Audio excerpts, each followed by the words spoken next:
কথা এমন ভাবে পেশ করেছেন যা গোটা পৃথিবীর মানুষ যদি হেদায়েত পেতে চায় ছোট্ট সূরাটি তার জন্য যথেষ্ট। পড়েন আমার সাথে, কুল হুয়াল্লাহু আহাদ।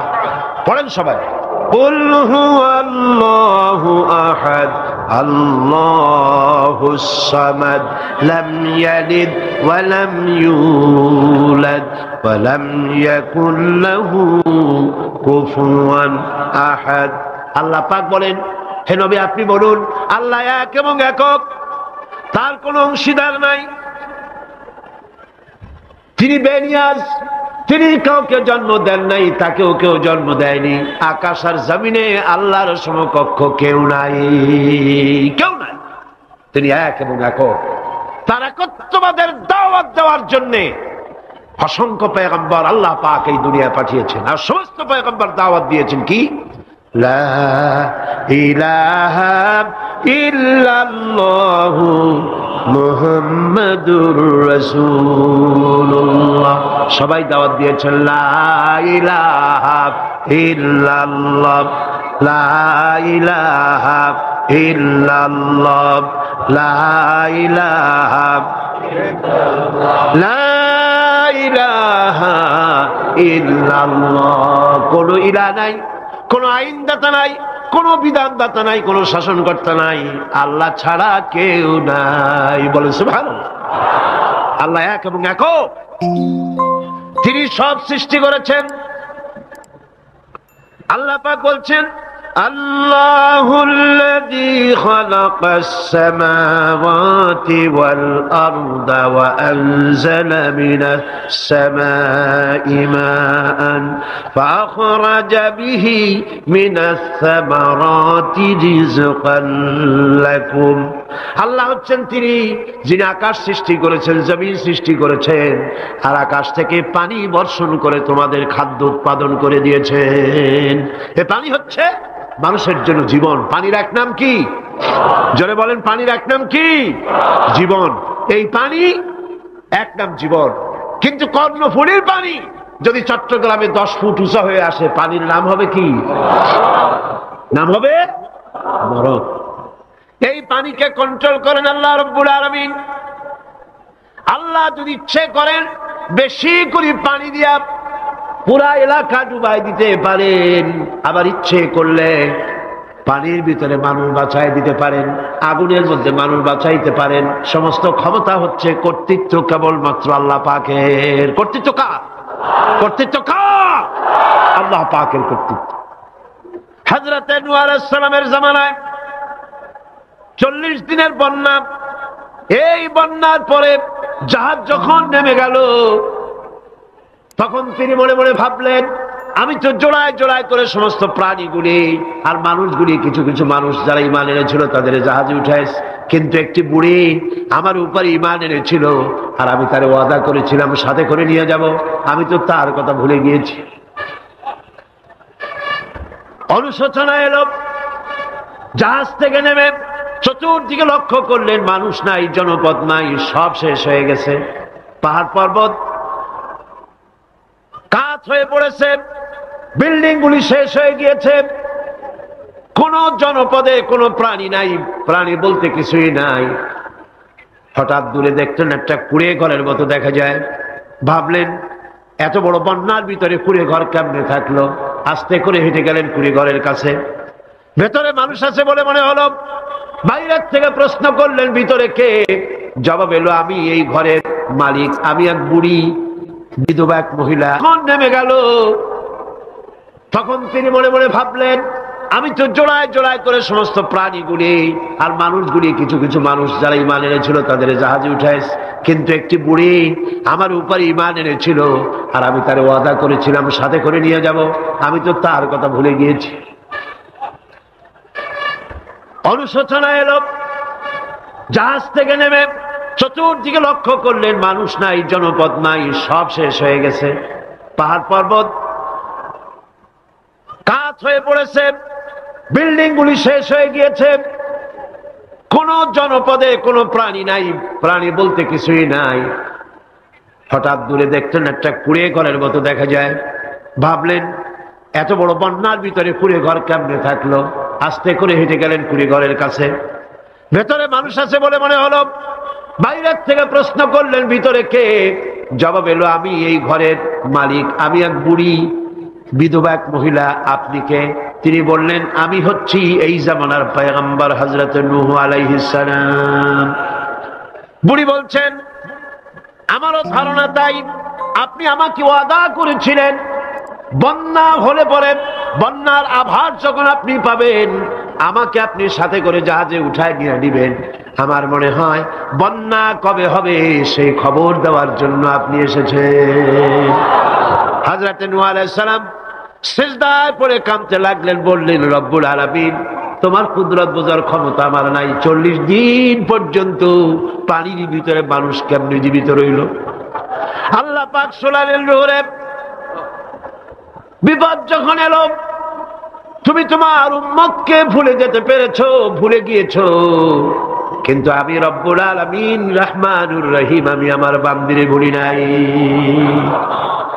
পানির স্রষ্টা আল্লাহ, পানির ভিতরে তিনি বাঁচাতে পারেন, আবার তিনি আগুনের ভিতরে বাঁচাতে পারেন, সব কিছু করতে পারেন। সমস্ত ক্ষমতা আল্লাহ পাকের। সমস্ত ক্ষমতা কার? আরো জোরে বলেন, কার? আল্লাহ পাক বলেন, এভাবে করে আমি আকাশ সৃষ্টি করেছি, জমিন সৃষ্টি করেছি, বৃষ্টি দিয়েছি, আর চন্দ্র সূর্য তৈরি করেছি। তারপরে আমি তোমাদেরকে নিয়ামত দিয়ে ভরে দিয়েছি। ওয়া ইন তাউদ্দু নি'মাতাল্লাহি লা তুহসুহা। আমার নিয়ামত যদি গণনা করো, গুনে গুনে আমার নিয়ামত শেষ করতে পারবে না। সুবহানাল্লাহ। হাদা খালকুল্লাহি ফাআরুনি মাযা খালাকাল্লাযীনা মিন দুনি। এ হচ্ছে আল্লাহর সৃষ্টি, আর আল্লাহ বাদে অন্যরা কি সৃষ্টি করেছে দেখাও। যদি ক্ষমতা থাকে দেখাও কি সৃষ্টি করেছে অন্যরা। আছে কিছু? আছে কিছু? সমস্ত সৃষ্টির মালিক কে? আরো জোরে বলেন, কে? সব কিছুর স্রষ্টা হচ্ছেন আল্লাহ পাক। ওই আকাশের মালিক কে? চিল্লায় বলেন জোরে সোরে, আকাশের মালিক কে? বাতাসের মালিক কে? চন্দ্র সূর্যের মালিক কে? পৃথিবীর মালিক কে? গোটা সৃষ্টি জগতের মালিক কে? সবকিছুর মালিক যিনি, তিনি বলছেন এগুলি সব আমি সৃষ্টি করেছি। ফারুনি মাযা খালাকাল্লাযীনা মিন দুনি। আমি ছাড়া অন্যরা কে কি তৈরি করেছে দেখাও। আল্লাহ রাব্বুল আলামিন এভাবে করে মানুষের জন্য সব কিছু সৃষ্টি করেছেন। তার খাবারের ব্যবস্থা করেছেন, পড়ার ব্যবস্থা করেছেন, গাছপালা তৈরি করেছেন, পানি তৈরি করেছেন, সব ব্যবস্থা করে দিয়েছেন। এমনকি শীতকালে পিঠা খাবেন, রসের ব্যবস্থাও করে দিয়েছে। চট্টগ্রামের রস আছে না? কি গাছের রস? খেজুর গাছের রস। এই খেজুর গাছের গোড়া খুঁজতে খুঁজতে 5 মাইল নিচেও যদি চলে যান, খেজুর গাছের মাথায় যেমন রস পাওয়া যায়, খেজুর গাছের 5 মাইল নিচে কি ওরকম এক ফোঁটা পানি পাওয়া যাবে? খেজুর গাছের ভিতরেও কি তেমন পাওয়া যাবে? ঠিক জায়গা মতো কাটলে যেমন রস পাওয়া যাবে, অন্য জায়গায় পাওয়া যাবে না। আবার খেজুর গাছের পাশে একটা নিম গাছ আছে, কিয়ামত পর্যন্ত নিম গাছ গিয়া চষেন। মিষ্টি লাগবে? কি লাগবে? আল্লাহ রাব্বুল আলামিন, আপনি পিঠা খাবেন, খেজুর গাছ দিয়ে রস তৈরি করে দিলেন। পায়েস খাবেন, চাউল তৈরি করে দিলেন, গম দিয়ে দিলেন। গোশ খাবেন, কিমা খাবেন, কি খাবেন, সমস্ত কিছু রব্বুল আলামিন তৈরি করে মানুষের সামনে দিয়ে দিলেন। আর বললেন, খাও, পান করো, খাও, আর আমার শুকর আদায় করো। মাঝে মধ্যে পড়ো আলহামদুলিল্লাহি রাব্বিল আলামিন। এই যে ঠান্ডায় গোটা পৃথিবী, এখনো ঠান্ডা শুরু হয় না। এই ঠান্ডা শুরু না হওয়ার কারণ আমরা। এটা কারণ কারা? আমরাই। গ্লোবাল ক্লাইমেটের চেঞ্জ এসেছে, গোটা দুনিয়া আবহাওয়ার পরিবর্তন হয়ে গিয়েছে। শীতের সময় শীত নাই, গরমের সময় গরম নাই। এটা কি খুব ভালো? এটা কি? এটা রোগ ব্যাধি বেশি হওয়ার লক্ষণ। শীত যখন আসে, এত প্রচন্ড শীত, গোটা পৃথিবী যত এসি আছে, সমস্ত শক্তিশালী এসি প্লান্ট একযোগে যদি ছেড়ে দেওয়া হয়, আল্লাহ শীতকালে শীত দেন, তার সহস্র কোটি কোটি ভাগের এক ভাগের শীতও কি পৃথিবীর মানুষ তার যন্ত্রপাতি দিয়ে তৈরি করতে পারবে? পারবে। সূর্য দিয়ে প্রতি মুহূর্তে আল্লাহ পাক যে তাপ দেন, গোটা বিশ্বের সমস্ত আগুন একসঙ্গে যদি জ্বালানো হয়, সেই তাপ কি তৈরি করা সম্ভব হবে? হবে না। আল্লাহ রাব্বুল আলামিন মানুষের কল্যাণের জন্য মানুষের যা কিছু প্রয়োজন সবকিছু একটা একটা করে এভাবে তৈরি করে মানুষের সামনে সবকিছু দিয়ে দিয়েছেন এবং প্রয়োজন মিটিয়ে দিয়েছেন। যার যা প্রয়োজন তা তিনি মিটিয়ে দিয়েছেন। আমাদের দেশে, আমার দেশের বাঘ, আমার দেশের হরিণ, আমার দেশের কুকুর, তাদের গায়ে তারা যে ধরনের ইউরোপ আমেরিকার শীত প্রধান দেশের পশুগুলি এরকমের না। তার মানে হলো আমার দেশ শীত প্রধান নয়, ছোট্ট ছোট্ট পশম হলে চলে, কিন্তু শীত প্রধান দেশের কুকুরগুলি, বাঘ এবং সিংহ যেগুলি জঙ্গলে থাকে, তাদের গায়ে এমন লম্বা লম্বা পশম দিয়ে আল্লাহ চামড়া বানায় দিয়েছেন, যা দিয়ে তার সম্পূর্ণ শরীরটা ঢেকে যেতেছে। স্থায়ী কম্বলের ব্যবস্থা রব্বুল আলামিন করে দিয়েছেন। কে দিয়েছেন? আল্লাহ পাক দিয়েছেন। এবং সেই চামড়া দিয়ে, সে চামড়া যেন আপনি ব্যবহার করতে পারেন, সেজন্য আল্লাহ পাক আপনার জন্য সুন্দর করে সেই চামড়া দিয়ে কাপড় চোপড় তৈরি করার, জামা ব্যবহার করার সব ব্যবস্থা আল্লাহ করে দিয়েছেন। কম্বল তৈরি করার ব্যবস্থা করে দিয়েছেন। আল্লাহ পাক যা খুশি তাই করতে পারেন। কোরআন বলতেছে ফাআলুল লিমা ইউরিদ, যা খুশি তাই তিনি করেন। লা ইউসআলু আম্মা ইয়াফআলু ওয়া হুম ইউসআলুন, তিনি যা করেন সেজন্য কারো কাছে তাকে কৈফিয়ত দিতে হয় না, বরং গোটা বিশ্ব আল্লাহর কাছে কৈফিয়ত দিতে বাধ্য। সমস্ত বিশ্ব কৈফিয়ত দিতে কার কাছে বাধ্য? আল্লাহ পাকের কাছে কৈফিয়ত দিতে বাধ্য। প্রচন্ড শক্তির মালিক। মানুষেরা বোঝে না, ক্ষমতায় যখন আসে তখন চতুর্দিকে দেখে ক্ষমতার ক্ষমতা, কি যে করবে দিশা করতে পারে না। সারা জীবন ক্ষমতায় টিকে থাকার জন্য সর্বাত্মক প্রচেষ্টা চালায়, দেশ যখন পাইছি আর ছাড়বো না, ঠিক কিনা? এই চেষ্টা চালায়। কিন্তু আল্লাহ পাকের মূল ক্ষমতা তো আল্লাহর হাতে। আল্লাহ পাক ক্ষমতা দিয়ে বলেন লিনানজুরাকুম কাইফা তা'মালুন, ক্ষমতা দিয়ে তাকায় থাকি তোমার আমলটা কি হয় তা দেখার জন্য, তুমি করোটা কি সেইটা দেখার জন্য আমি দেখি। লিনানজুরাকুম কাইফা তা'মালুন। মানুষ ক্ষমতা হাতে পায়, অত্যাচারের স্টিম রোলার চালায়, আল্লাহ দেখতে থাকে। আর আল্লাহ যখন অ্যাকশন নেন, সেই অ্যাকশন থেকে তাকে কেউ বাঁচাইতে পারে না। প্রচন্ড ক্ষমতার মালিক। রাতকে দিন বানাতে পারেন, দিনকে রাত বানাতে পারেন, আমিরকে ফকির বানাতে পারেন, ফকিরকে আমির বানায় দিতে পারেন, রাস্তার লোক ধরে নিয়ে প্রেসিডেন্ট বানায় দিতে পারেন, আবার নারাজ হলে পরে জুতার মালা দিয়া জেলখানায় ঢুকাইয়া দিতে পারেন। ক্ষমতায় থাকাকালীন ফুলের মালা এত বেশি পায়, ফুলের মালায় গলা ভরে যায়। গাবতলীর কোরবানির হাটেও এত মালা পায় না। এত মালা গলায় দিয়া আনন্দে ফুর্তিতে মারতে থাকে। আমার বন্ধুগণ মনে রাখেন, ফুলের মালায় আত্মহারা হয়েও না যারা ক্ষমতায় থাকো। এই ফুলের মালা আর ফাঁসির রশি একেবারেই পাশাপাশি। ফুলের মালা থেকে ফুলগুলি ঝরে পড়লেই ওই রশিটাই ফাঁসি হওয়ার জন্য যথেষ্ট, ঠিক কিনা? মানুষ বোঝে না, বোঝে না। আল্লাহ বলেন আমি তাকায় থাকি, দেখি কি করো, তোমার আমলটা কেমন হয়। ক্ষমতার মালিক আল্লাহ, দেওয়ার মালিক আল্লাহ। আর যখন নারাজ হয়ে যান, এক থাপ্পড় মেরে ক্ষমতা ছিনায় নিয়ে যান। পারেন কিনা? পারেন কিনা? ইতিহাস সাক্ষী। কিন্তু ইতিহাসের সবচেয়ে বড় শিক্ষা যে মানুষেরা ইতিহাস থেকে শিক্ষা গ্রহণ করে না।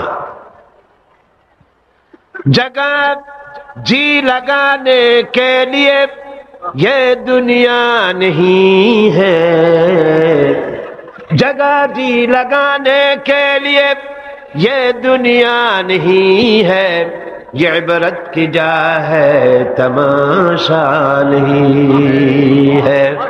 পৃথিবী খেল তামাশা করার জায়গা না। ইতিহাস থেকে শিক্ষা নাও, পূর্বপুরুষদের দিকে তাকাও। আল্লাহর দ্বীনের কর্মীদের উপরে আঘাত লাগাবার কারণে বংশ শুদ্ধ আল্লাহ সাফ করে দিয়েছেন। দেন নাই? সে আল্লাহ আছে না নাই? চিল্লায় কোন আছে না নাই? সে আল্লাহ পাক আছেন। সে আল্লাহকে ভয় করে। ইত্তাকিল্লাহ, সে আল্লাহকে ভয় করে। আল্লাহ পাক ইচ্ছে করলে ক্ষমতা দিতে পারেন, ইচ্ছে করলে ক্ষমতা ছিনায়ও নিতে। সে আল্লাহ রাব্বুল আলামিন ক্ষমতা দেওয়ার মালিক, ক্ষমতা ছিনায় নেওয়ার মালিক, হায়াতের মালিক, মওতের মালিক। সবাই বলুন, হায়াতের মালিক কে? মওতের মালিক কে? খাবারের মালিক কে? হাসাবার মালিক কে? কাঁদাবার মালিক কে? সব কিছুর মালিক কে? আল্লাহ রাব্বুল আলামিন। ইন্নাল্লাহা আলা কুল্লি শাইইন কাদির। সব কিছুই উপরে তিনি ক্ষমতাবান, যা খুশি তাই তিনি করেন।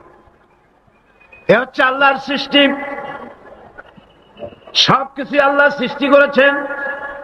বরং কাফের বেঈমান যারা অস্বীকার করে আল্লাহ রাব্বুল আলামিন, সেই মানুষেরাই বুঝতে পারে না। বরং মানুষ যা কিছু তৈরি করেছে তা সবই আল্লাহর বানানো জিনিস, তার থেকেই করেছে। কথাটা বুঝে আসে না? মানুষ না বুঝেই বিজ্ঞানকে সবকিছুর প্রশংসা বিজ্ঞানের জন্য করে, বিজ্ঞানের জন্যই প্রশংসা অস্থির হয়ে যায়। যেমন ধরুন, রাজশাহী বিশ্ববিদ্যালয়ে আপনার ছেলে পড়ে, 6 মাস টাকা পয়সা পায় না, ধার খরচ করিয়া তার 6টা মাস চালায়। হঠাৎ করে পিয়ন মানি অর্ডার ফর্ম নিয়ে হাজির, 6,000 টাকা পাঠাইছে বাপে। টাকাগুলি নিয়ে সই করে পিয়নের কদমবুসি করে যে, বাবাজি এতদিন পরে টাকা নিয়ে আসছেন, আপনার প্রতি আল্লাহ রহম করুন। এটা বুদ্ধিমান না বেকুব? বুদ্ধিমান না বেকুব? আরে বেটা, পিয়ন কি তোর বাজান? টাকাকে পাঠিয়েছে? বাবা পাঠিয়েছে, প্রশংসা তার কর।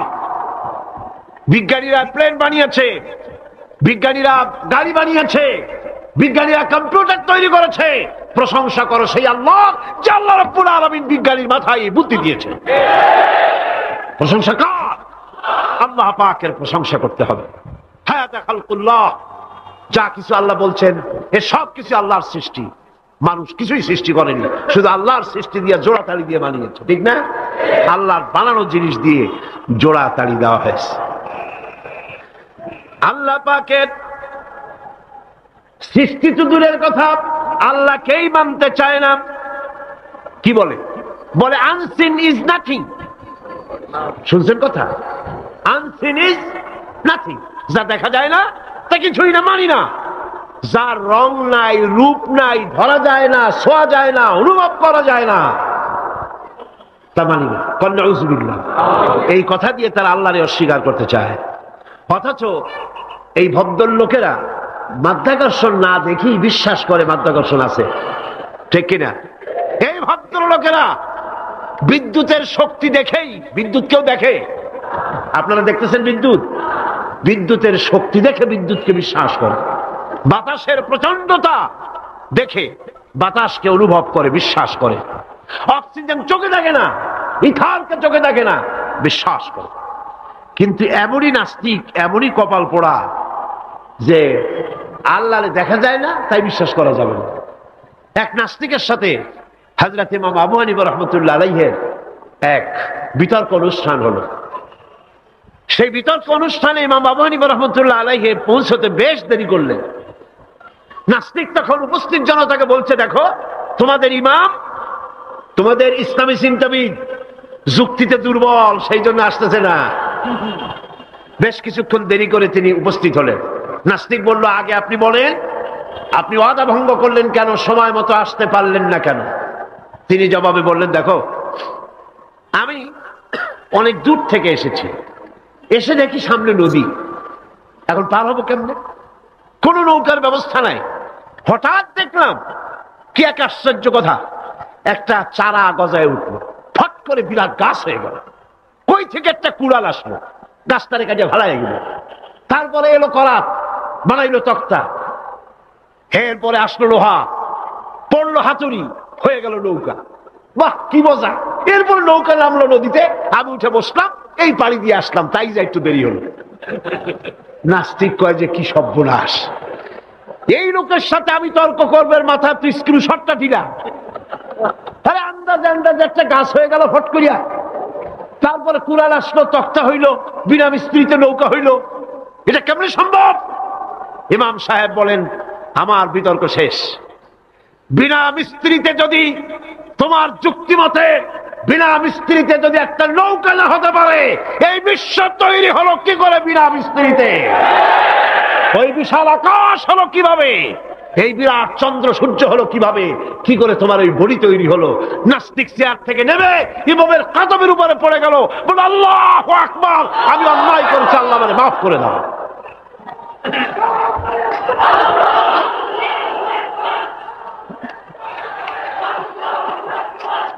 নাস্তিক ঘোষণা করে দিল, লা ইলাহা ইল্লাল্লাহু মুহাম্মাদুর রাসূলুল্লাহ। জোরে সরে বলেন, লা ইলাহা ইল্লাল্লাহু মুহাম্মাদুর রাসূলুল্লাহ। লা ইলাহা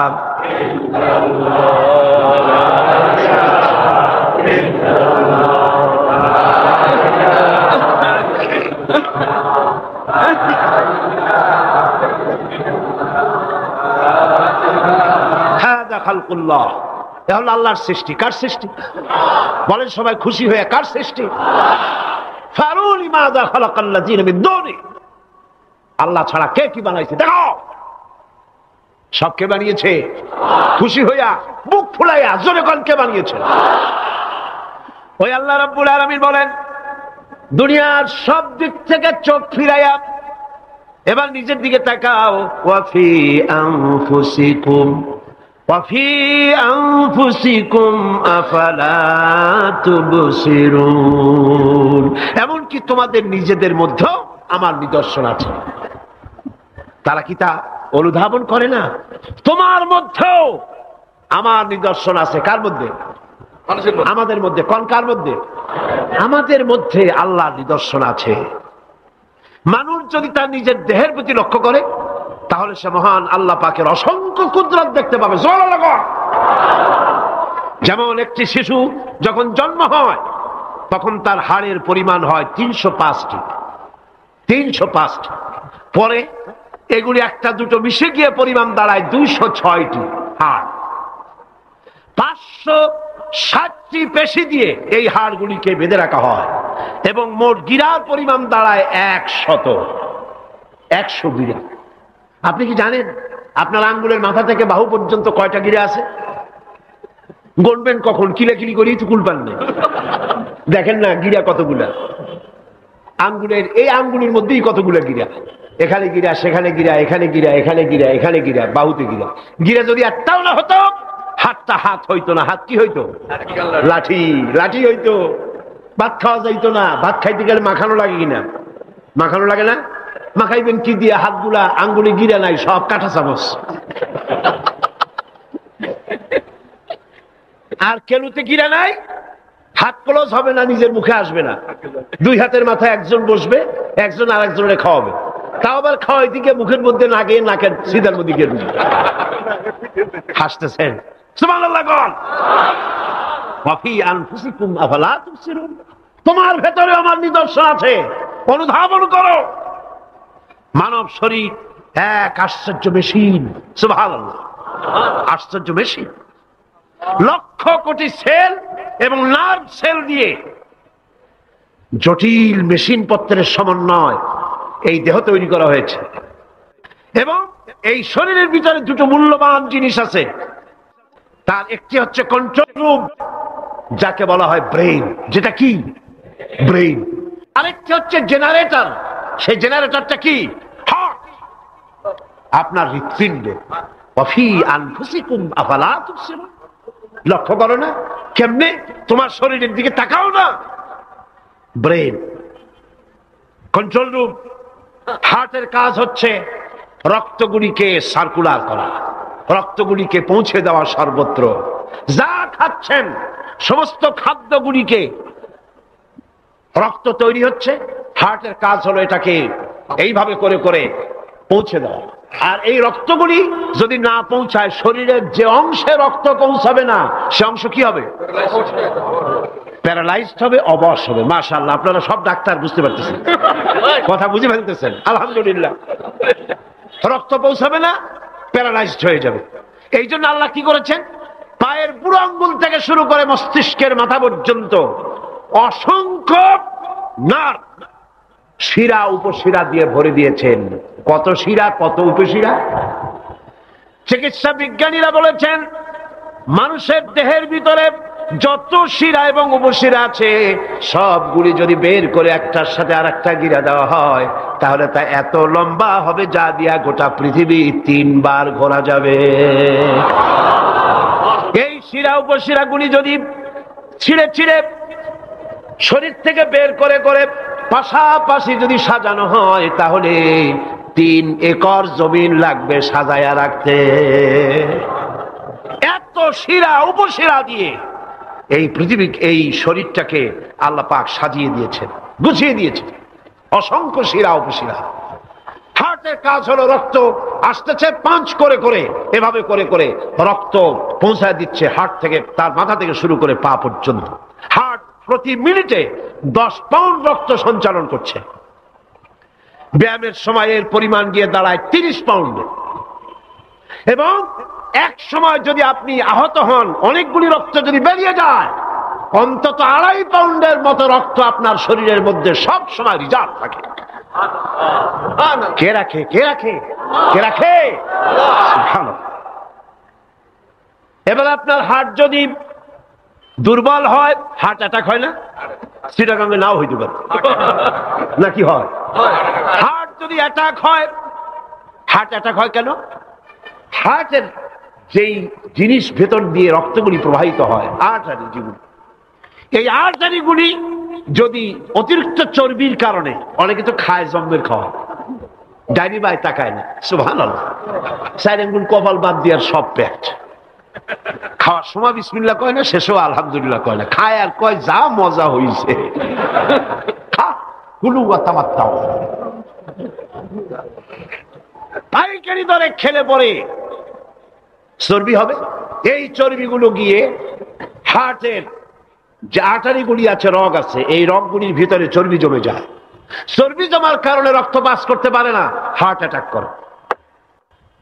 হার্ট অ্যাটাক করলে পরে রোগী যদি বেঁচে যায় তাহলে বাইপাস অপারেশন করতে হয়। বাইপাস অপারেশন করতে যখন যায় তখন তার জন্য রগ দরকার। ওই যেটা ব্লক হয়েছে ওটা ফেলে দিতে হবে, নতুন আরেকটা রগ লাগবে। এবার আপনি দেখেন আমার আল্লাহর কুদরতের দিকে তাকান। আপনার হার্ট অ্যাটাক করতে পারে, নতুন করে একটা রগের দরকার হতে পারে।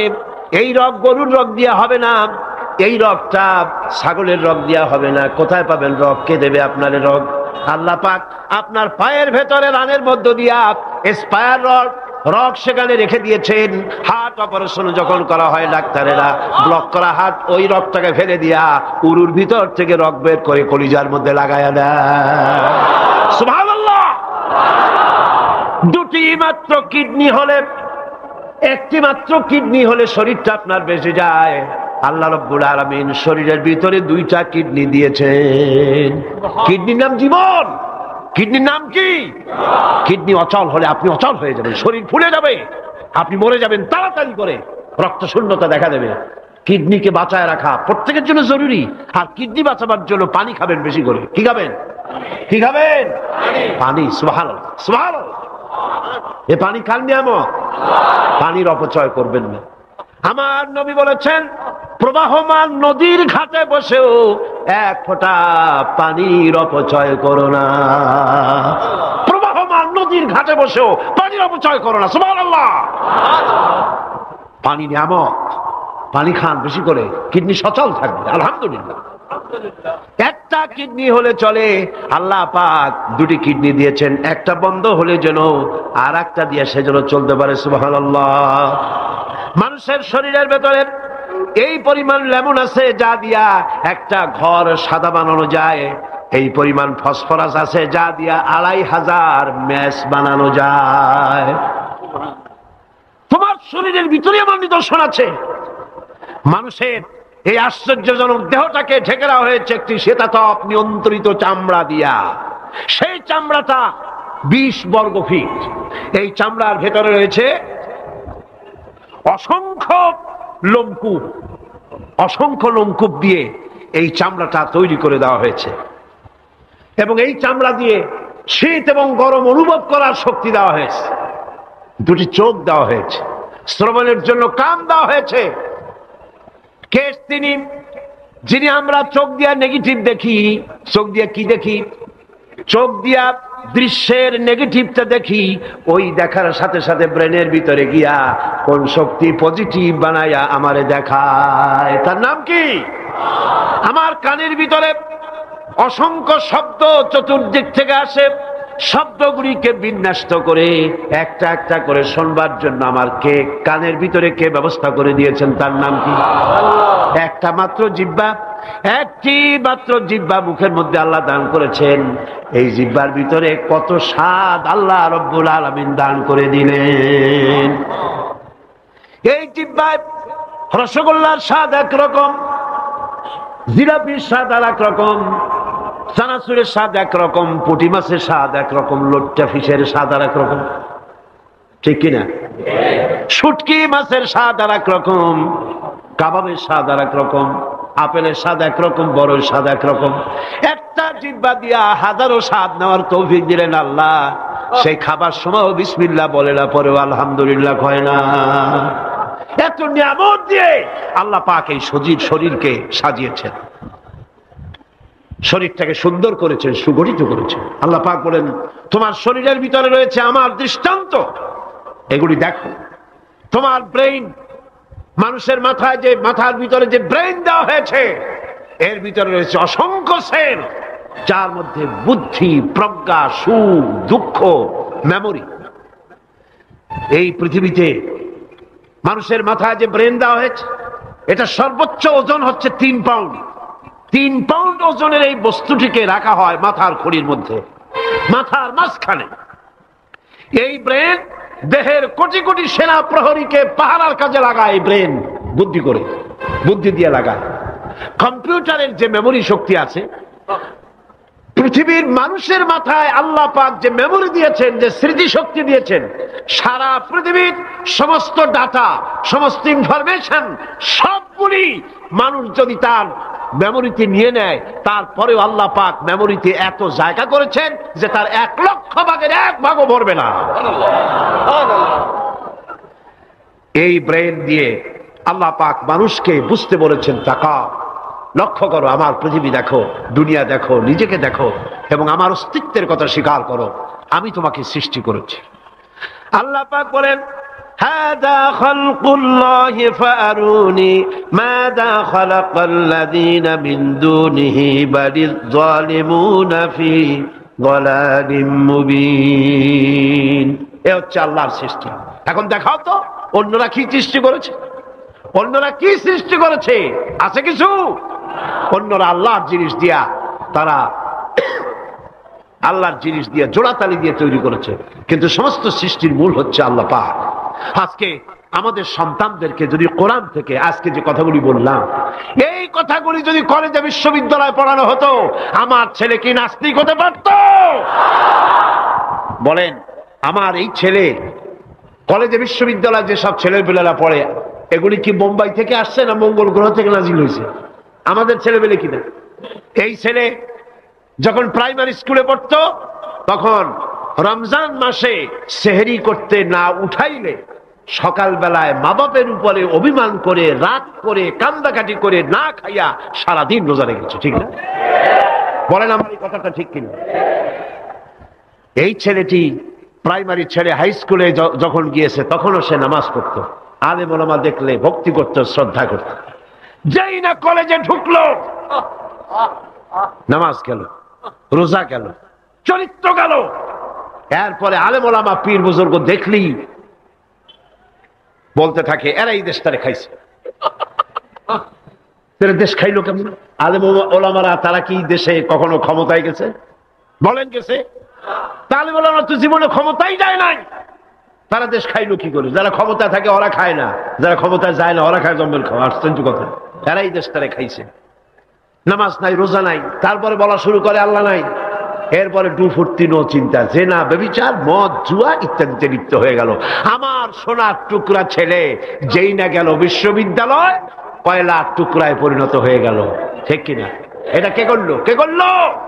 করেছে এক শ্রেণীর শিক্ষক নামের কলঙ্ক, যারা শান্তিনিকেতনের গোলাম, যারা মার্কস এবং লেনিনের গোলাম, মাও সেতুংয়ের গোলাম। এই গোলামেরা দুনিয়ার মানুষকে, আমার সন্তানগুলিকে ধ্বংস করে দিল। আজ যদি আমি আলোচনার শুরুতেই বলেছিলাম, যদি কোরআন এবং সুন্নাহ যদি পড়ানো হতো কলেজ বিশ্ববিদ্যালয়ে, তাহলে আমার এই সন্তানগুলি চোর হতো না, ডাকাত হতো না, জেনাকার হতো না, বদমাশ হতো না, খাঁটি মুসলমান হয়ে বেরিয়ে আসতো, যা দেখলে আমাদের চক্ষু ঠান্ডা হয়ে যেত। যেরকম সুবহানাল্লাহ। সেই ধরনের এই কোরআন ভিত্তিক শিক্ষা ব্যবস্থা বাংলাদেশে চালু হোক, তা কি আপনারা চান? যারা বলেন চান, যারা চালা চান দু হাত উঁচু করে দেখান।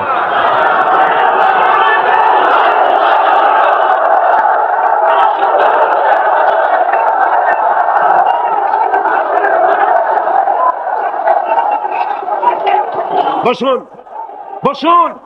হাত তুলতে বলেছি, মাথা তো তুলতে বলিনি। আল্লাহ রাব্বুল আলামিন তিনি কোরআন দিয়েছেন মানুষকে শিখবার জন্য, চরিত্র বানাবার জন্য, দিনদার হওয়ার জন্য। এই কোরআন এবং সুন্নাহর বদৌলতেই পৃথিবীতে শান্তি এসেছিল, পৃথিবীতে অর্থনৈতিক মুক্তি এসেছিল, মানুষ সুখ পেয়েছিল, মানুষ সৌন্দর্য পেয়েছিল। আমরা যদি আবার সুখ শান্তি ফিরে পেতে চাই, আবার আমাদেরকে কোরআন এবং সুন্নাহর শিক্ষার দিকে ফিরে যেতে হবে। এর কোনো বিকল্প আছে? কোনো বিকল্প নাই।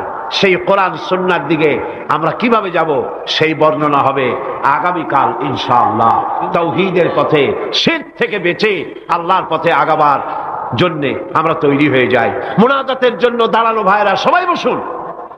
যত ভাই দাঁড়ানো, সমস্ত ভাইয়েরা যার যার জায়গায় বসে পড়ুন, মুনাজাতে শরীক হন। দুই ভাই, দুই অমুসলিম ভাই ইসলাম কবুল করার জন্য এখানে এসেছে।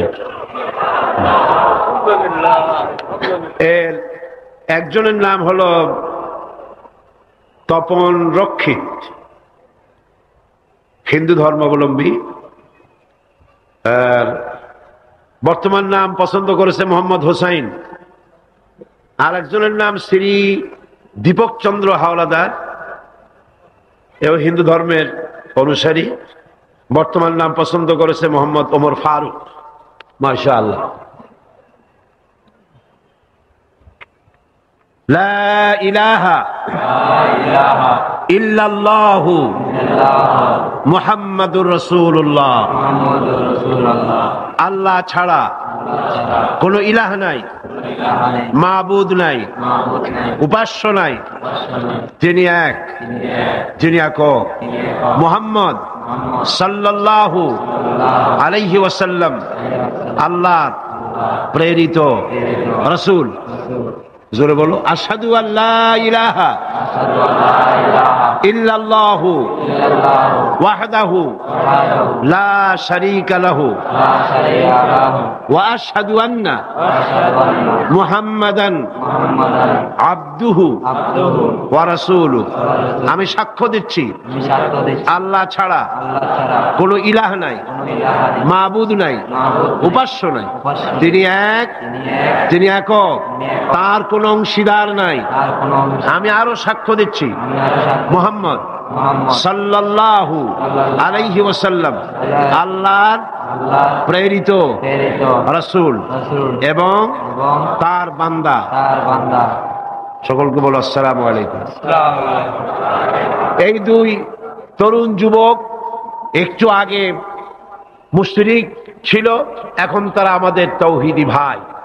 এবং আজকের মাহফিলে ছোট্ট ছোট্ট বাচ্চারা যেভাবে মাসুম, এ দুজনও সেইভাবে নিষ্পাপ, বেগুনাহ, মাসুম। ঘোষণা করেছেন রাসূল করিম সাল্লাল্লাহু আলাইহি ওয়াসাল্লাম। অর্থাৎ অমুসলিম যখন ইসলাম কবুল করে, মুখে উচ্চারণ করে, মনে প্রাণে বিশ্বাস করে কালেমায়ে তাইয়্যিবা এবং কালেমায়ে শাহাদাত উচ্চারণ করে, জিন্দেগীর সমস্ত গুনাহ থেকে আল্লাহ পাক মাফ করে দেন। সুতরাং আমি তাদেরকে বুকের সাথে আলিঙ্গন করে সম্মানিত করছি।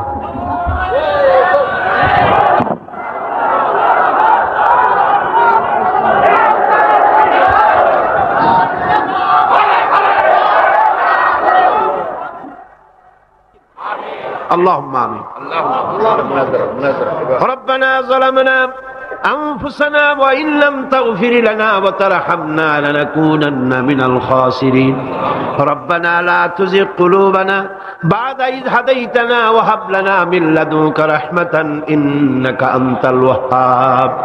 أي الله تعالى বিশাল এই জনসমুদ্র নিয়ে তোমার দরবারে কোরআনে কারীমের আলোচনা করে হাত তুলেছি, মেহেরবানি করে সওয়াবটুকু জনাবে মুহাম্মদ রাসূলুল্লাহ সাল্লাল্লাহু আলাইহি ওয়াসাল্লামের রূহ মুবারকে পৌঁছে দাও।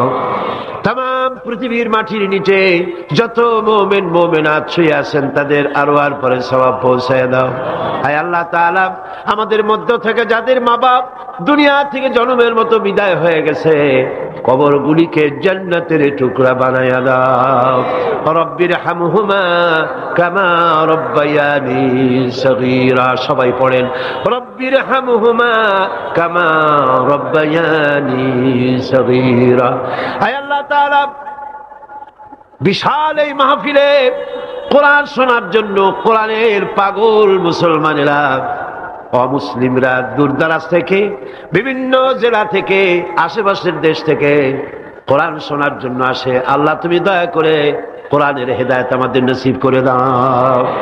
আমাদের এই দেশটি কোরআনের শাসন দিয়ে পরিচালিত হয়েছে, এই দৃশ্য আমাদের চোখে দেখার তৌফিক দান করে দিও। হায় আল্লাহ তাআলা, এ বিশাল মাহফিল পরিচালনা করতে গিয়ে ইসলামী সমাজ কল্যাণ পরিষদ প্রতি বছর হিমশিম খেয়ে যায়। সামান্য একটা মেয়ের বিয়েতে কত টাকা লাগে, লক্ষ লক্ষ টাকা সেখানে খরচ হয়ে যায় ছেলে মেয়ের বিয়েতে। আর এত বড় বিশাল প্যান্ডেল, এত লাইট, এত মাইক, এত প্রচার, এত মাইকিং, এত হ্যান্ডবিল, এত পোস্টার, এত মেহমান। আয় আল্লাহ তাআলা, এত ভলেন্টিয়ার, কত বেশি খরচ হতেছে। আল্লাহ তোমার বান্দাদেরকে বোঝার তৌফিক দিয়ে দাও। তোমার দিনদার, ইমানদার, মালদার সমস্ত মানুষদেরকে এই বিশাল মাহফিলে আর্থিক দিক থেকে সহযোগিতা করার তৌফিক দান করে দাও রব্বুল আলামিন। 5 দিন মাহফিলের 2 দিন চলে গেল, আর 3 দিন আমাদের সামনে তোমার কুদরতের আপন কুদরতি নিজাম দিয়া বাকি 3 দিন আল্লাহ তুমি চালাইয়া দিও। এই মাহফিল যেন ঋণগ্রস্ত হয় না, আল্লাহ ঋণ পরিশোধের তৌফিক দান করে দিও রব্বুল আলামিন। সকলকে হেদায়েত নসিব করে দিও। হায় আল্লাহ তাআলা, আমাদের জীবনের রোগ ব্যাধি মাফ করে দিও, আমাদের আশা আকাঙ্ক্ষা জীবনের নেক বাসনা পুরা করে দিও। মা বোনেরা কষ্ট করে আসেন, হায় আল্লাহ মা বোনদের উপরে তোমার খাস রহমত নাজিল করো। আগামী বৃহস্পতিবার মা বোনদের জন্য আলাদা ভাবে সকাল বেলায় যে আয়োজন করা হবে, হায় আল্লাহ সেখানে চিরগংবাসী সমস্ত মহিলাদেরকে আসার তৌফিক দান করে দিও। তাদের জন্য আলাদা ভাবে কোরআনের কথা, হাদিসের কথা তাদের শোনাবার তৌফিক দান করে দিও রব্বুল আলামিন। এই মাহফিল কিয়ামত পর্যন্ত আল্লাহ তুমি কবুল করো। এই মাঠ যারা দিলেন, হায় আল্লাহ প্যারেড ময়দান, রজব আলী ময়দান যারা ছেড়ে দিল, আল্লাহ তুমি তাদেরকে জান্নাতের ময়দান ছেড়ে দিও রব্বুল আলামিন। কোরআনের কথা আজকে বললাম, কোরআনের শিক্ষার কথা বললাম। আমার জাতিকে, এই দেশের সরকারকে এই কথাটা বোঝার তৌফিক দান করে দাও। ধর্ম নিরপেক্ষ মতবাদ একটি কুফরি মতবাদ, মুসলমানদের জন্য গ্রহণযোগ্য মতবাদ এটা না। এই জিনিসটা তাদের বোঝার তৌফিক দাও। ধর্ম নিরপেক্ষ শিক্ষা ব্যবস্থাকে দূরে ছুঁড়ে মেরে কোরআন সুন্নাহ অনুযায়ী ইসলামী শিক্ষা চালু করার তৌফিক এদের দিয়ে দাও।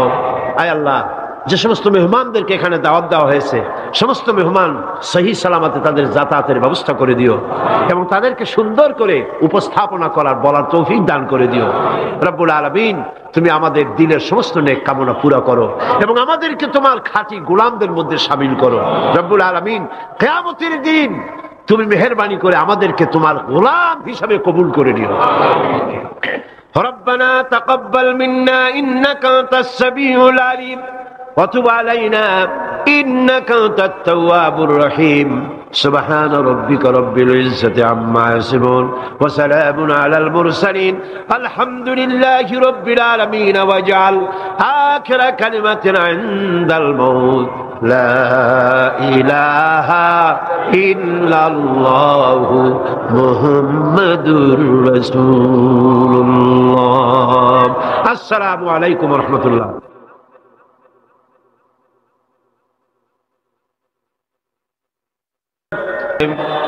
اللهم آمين ربنا ظلمنا أنفسنا وإن لم تغفر لنا وترحمنا لنكونن من الخاسرين أي الله تعالى 5 দিন ব্যাপী তাফসীরুল কোরআন মাহফিল ইসলামী সমাজ কল্যাণ পরিষদ চট্টগ্রাম কর্তৃক আয়োজিত এই প্যারেড ময়দানে আজকের এই দ্বিতীয় দিবসে বিশাল মাটির নিচে যত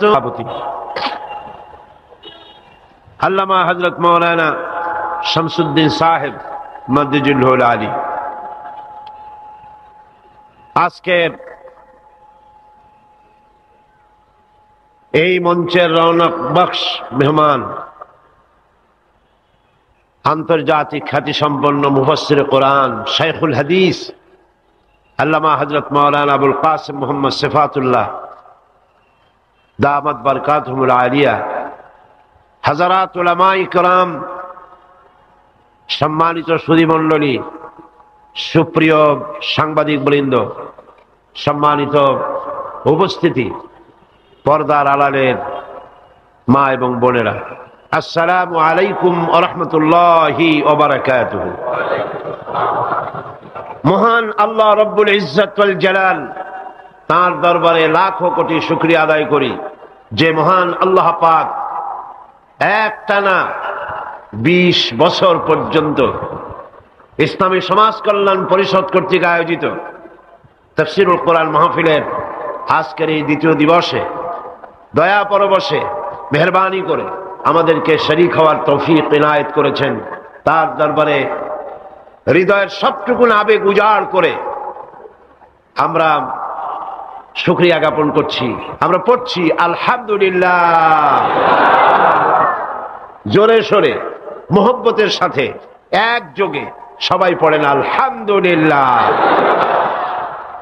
আজকের মাহফিলে যে সমস্ত মুসলিম ভাইরা এসেছেন আমি তাদেরকেও মাহফিলের পক্ষ থেকে স্বাগতম জানাই ওয়েলকাম করি তাদেরকে সুস্বাগতম বলছি তাদেরকে মোবারকবাদ জানাচ্ছি শুভেচ্ছা জানাচ্ছি কারণ মহাগ্রন্থ আল কোরআন শুধুমাত্র মুসলমানদের জন্য অবতীর্ণ হয় নাই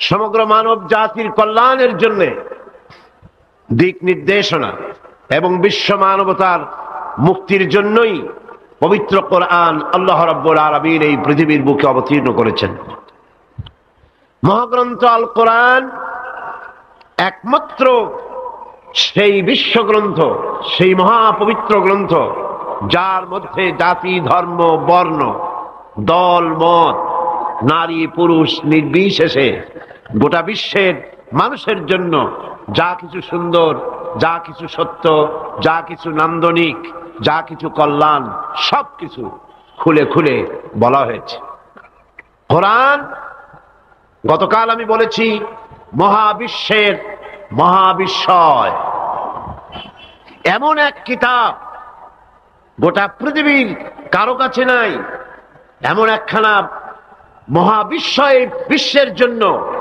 যার ভেতরে সমস্ত কথা আল্লাহ পাক বলে দিয়েছেন তিবিয়ানান লিকুল্লি শাই সবকিছুকে খুলে খুলে আল্লাহ পাক বয়ান করেছেন আলহামদুলিল্লাহ এর ভেতরে রয়েছে বিজ্ঞান দর্শন ইতিহাস খতত্ব ভূতত্ত্ব নৃতত্ত্ব রয়েছে বোটানি জুলজি রয়েছে অ্যানাটমি সার্জারি বোটানিক্যাল ব্যাপার স্যাপার political science philosophy medical science কি নাই স্বরাষ্ট্রনীতি পররাষ্ট্রনীতি যুদ্ধ সন্ধি চুক্তি উত্তরাধিকার আইন মিরাসি আইন যাকে বলা হয় ফৌজদারি দণ্ডবিধি জীবন, সমাজ, রাষ্ট্র, ইহকালের শান্তি, পরকালের মুক্তি, যা কিছু প্রয়োজন সব কিছুকেই আল্লাহ পাক এই কোরআনে কারীমের মধ্যে মানুষের জন্য হাদিয়া হিসেবে সর্বশেষ সর্বশ্রেষ্ঠ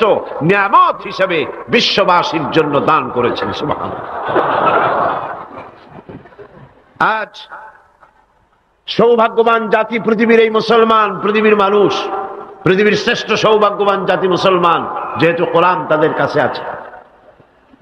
আমি কথা মনে প্রাণে বিশ্বাস করি, হয়তো আপনারা আমার সাথে একমত হবেন, আমাদের দেশের কলেজ বিশ্ববিদ্যালয়গুলিতে মাদ্রাসা শিক্ষার মতো কোরআন হাদিসকে যদি বাধ্যতামূলক করে 30 পারা কোরআন শরীফের তাফসীর পড়ানো হতো, যদি 6খানা বিশুদ্ধ হাদিসে প্রতিটি হাদিস অর্থ এবং ব্যাখ্যা সহকারে পড়ানো হতো, তাহলে শিক্ষাঙ্গনগুলি থেকে ডাকাত, দর্শনকারী, চোর, মাস্তান, চাঁদাবাজ বেরোতো না। শিক্ষাঙ্গনগুলি থেকে বেরোতো কি? শিক্ষাঙ্গনগুলি, কলেজ বিশ্ববিদ্যালয়গুলি আমাদেরকে উপহার দিত খান জাহান আলী, উপহার দিত শাহ আমানত, শাহ মখদুম, উপহার দিত শহীদ তিতুমির, সালাউদ্দিন আইয়ুবী, জামাল উদ্দিন আফগানির মতো দেশপ্রেমিক নেতা, বিশ্বজোড়া নেতা, উপহার দিয়ে দেশকে তারা ধন্য করে দিত। ওনারা বলছেন মাদ্রাসা শিক্ষার প্রয়োজন নাই, ধর্ম শিক্ষার প্রয়োজন নাই। এ ব্যাপারে কিছু সংখ্যক শিক্ষক নামের কুলাঙ্গার তারা রিপোর্ট, চিঠিপত্র, সেমিনার করে করে শিক্ষা মন্ত্রণালয় এবং প্রধানমন্ত্রীর কাছে রিপোর্ট পাঠাচ্ছেন। মুসলমান নামের কলঙ্ক, শিক্ষক নামের কুলাঙ্গার, ঠিক কিনা কন? আজ পর্যন্ত এই পৃথিবীতে সত্য, সত্যবাদিতা, সততা, ন্যায়নিষ্ঠা, চরিত্র, ভদ্রতা, ভালোবাসা, পরোপকার, ভালো ভালো গুণাবলী পৃথিবীতে যতটুকুন অবশিষ্ট আছে তা অবশ্যই মাদ্রাসা শিক্ষার কারণেই আছে, অবশ্যই তা কোরআন এবং হাদিসের শিক্ষার কারণেই আছে। সুতরাং আজ দেশ থেকে অন্যায়, অসত্য এবং সন্ত্রাস, ধর্ষণ, চাঁদাবাজি, মস্তানি, সুদ, ঘুষ যদি বন্ধ করতে হয়, ইসলামী শিক্ষা বাধ্যতামূলক করতে হবে, এর কোনো বিকল্প নাই। ইসলামী শিক্ষার বিরুদ্ধে যারা উঠে পড়ে লেগেছেন তাদের জানতে হবে, আপনারা এই দেশের জনগণের রিভিনিউ দিয়া, এই দেশের 12 কোটি মুসলমানের রক্তার্জিত পয়সা দিয়ে আপনার বউর পরনের শাড়ি পেঁচানো হয়েছে। এদেশের 12 কোটি মুসলমানের রক্তার্জিত পয়সা দিয়ে আপনার গাড়ির চাকা ঘোরে। আপনার বাড়িতে এসি, টিভি, আপনার বাড়িতে সুখ সৌন্দর্য যা কিছু আছে এদেশের মুসলমানদের রক্তের বিনিময়তা আছে। সুতরাং ভারতকে খুশি করার জন্য ইসলামী শিক্ষার বিরুদ্ধে যে ষড়যন্ত্র চালু হয়েছে, সেই ষড়যন্ত্রের বিরুদ্ধে সকল জাতিকে, জাতি ধর্ম নির্বিশেষে ঐক্যবদ্ধ হয়ে প্রতিবাদ গড়ে তুলতে হবে, প্রতিরোধ গড়ে তুলতে হবে।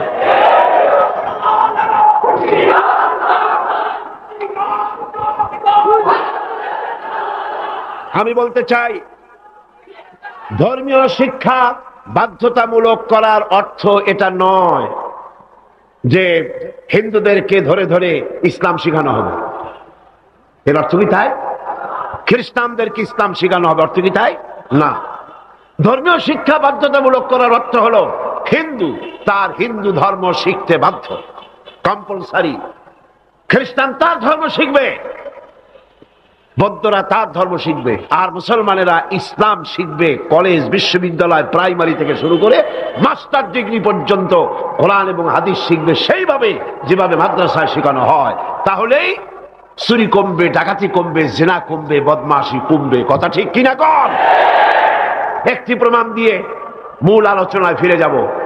বাংলাদেশে 460টি থানা আছে, এখন থানা আরো কিছু বেড়েছে। এই থানাগুলিতে ব্ল্যাক লিস্ট আছে, যেখানে ওই থানার অধীনে যত চোর আছে, ডাকাত আছে, হাইজাকার আছে, সকলের নাম তালিকাভুক্ত আছে থানায়, আছে না? আছে কিনা? আপনার এই চট্টগ্রাম পাহাড়তলী থানা, কোতোয়ালি থানা, চন্দনাইশ থানা, আরো কি কি থানা আছে না?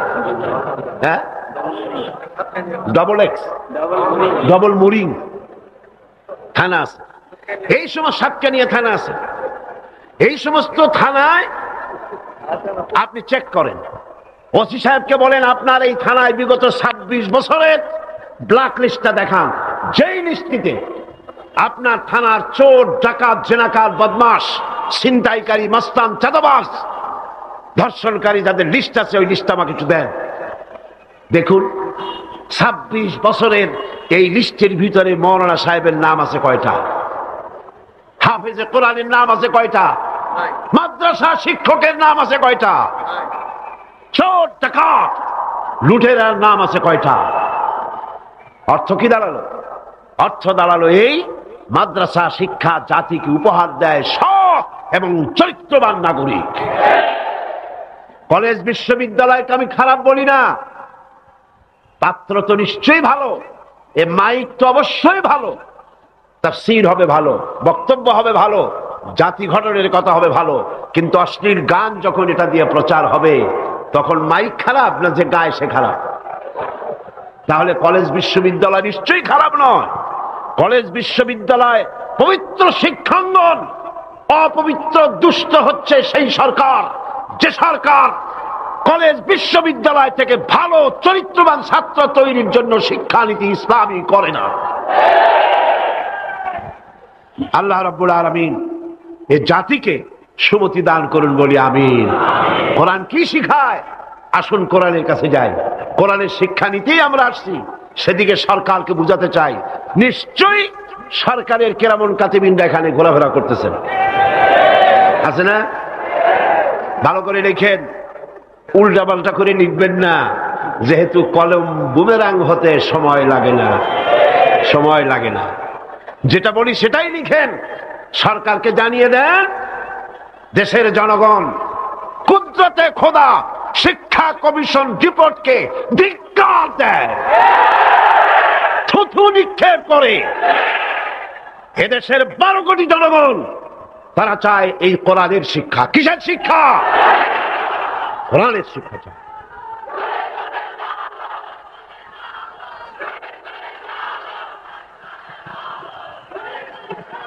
এই কোরআন দিয়েই তো রাসূল করিম সাল্লাল্লাহু আলাইহি সাল্লাম আরবের সেই অভদ্র, অসভ্য, বর্বর কুসংস্কারাচ্ছন্ন একটি সমাজের আমূল পরিবর্তন এনে দিয়েছিলেন, ঠিক না? এটা সেই কোরআন। গত 20 বছর ধরে এই মঞ্চে যত কথা আল্লাহ বলেছেন সাক্ষী দেন। আমি কোনদিন বলেছি এটা আমার বাবার কথা বলেছি?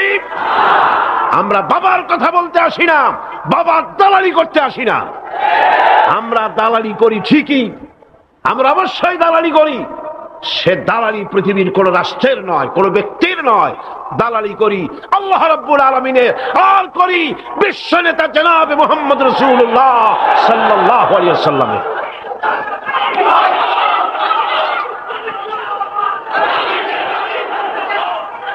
এই দালালি যদি অপরাধ হয়, এই দালালি যদি অপরাধ হয়, তাহলে এই অপরাধের জন্য ফাঁসির মঞ্চে চড়তে রাজি আছি। আল্লাহর কথা, রাসূলের কথা বলতেই থাকবো ইনশাআল্লাহ। আল্লাহ যেন সে তৌফিক আমাদের দেন। কোরআন আজিম কিতাব। বঞ্চিত হতভাগ্যরা কোরআনের মাহফিলও আসে না, কোরআন শুনতেও আসে না, পড়েও নাই জীবনে, শুনতেও আসে না। আছে কিছু পত্রিকা ভারতের টাকায় বাইর করছে, রঙিন রঙিন পত্রিকা, প্রত্যেক জেলায় জেলায় বিশাল বিশাল ভবন। কোথায় টাকা পাও বুঝি? সময় আসবে প্রতিটি